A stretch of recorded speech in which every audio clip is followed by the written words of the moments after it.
Yo, what's up? It's Derek. Let's start with a simple truth. Housing used to be the bedrock of American wealth. Buy a home, pay it off, and your net worth grows over time. Not anymore. Median home price in the US, $430,000. Median household income, $75,000. Price to income ratio skyrocketing in major metros. Mortgage rates doubled from their historic lows in just 2 years. Property taxes rise, insurance rises, maintenance costs rise, and yet cultural expectation remains. Buy a house, build wealth, live the dream. But here's the trap. Most Americans are now financing the dream itself, not building real wealth. Your house is no longer an investment, it's a leveraged lifestyle. Imagine this man, 38, married, 2 kids, working in tech. Mortgage, $2,800 a month. Student loans, $400 a month. Car loan, $450 a month. Credit cards, $300 minimum. Wages, slowly increasing, barely covering rising expenses. Psychologically, confidence erodes. Risk-taking shrinks. Identity tied to providing starts to feel impossible. This isn't fictional. It's the story repeated across America, year after year. Humor break. In America, being middle class is like riding a roller coaster, except the seatbelt is your credit card, and someone keeps raising the drop. Historically, housing cycles repeat. 1970s, inflation pressures homebuyers. 1980s, mortgage rates near 20%. 2000s, tech boom inflates markets. 2008, housing bubble bursts. 2020s, pandemic stimulus fuels insane demand. The middle class gets caught in the rhythm. Expansion, excess, correction, reset. And every cycle reshuffles wealth. Those with debt lose. Those with liquidity gain. Let's connect the dots. The Fed sets rates. Rates control borrowing. Borrowing drives housing demand. During low-rate cycles, buyers stretch for bigger homes. Developers build faster. Asset prices soar. During high-rate cycles, mortgage payments spike. Buyers pause. Market cools. The middle class feels the brunt. Squeezed, leveraged, exposed. Meanwhile, asset owners and wealthy investors ride out cycles, compounding wealth quietly. It's a structural reality, not conspiracy, not luck. Psychology and comparison culture. Social media makes it worse. Luxury homes, exotic cars, travel bragging. People compare, overspend, and borrow. Meanwhile, savings erode, debt compounds, stress grows. Psychology matters as much as math. Confidence fuels opportunity. Stress constrains risk-taking. And when debt bites, dreams contract. Meet Tom, 42, lives in Austin. Bought a $450,000 home in 2019. Fixed-rate mortgage, stable job, disciplined savings. Today, he's building wealth, riding the housing cycle carefully, and using leverage strategically.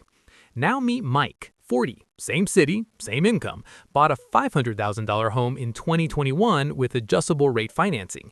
Credit cards maxed, expenses rising, mortgage increasing, stress mounting. The dream is a pressure cooker. Cycles repeat, stories repeat, patterns repeat. Understanding patterns separates winners from stress victims. Here's the twist. Cycles create opportunity. Liquidity is king. Skills and adaptability outperform speculation. Strategic borrowing can amplify wealth. The middle class can survive, even thrive, if they understand the structure. Don't chase assets blindly. Manage debt strategically. Focus on cash flow. Maintain optionality. It's boring, disciplined work, but boring wins cycles.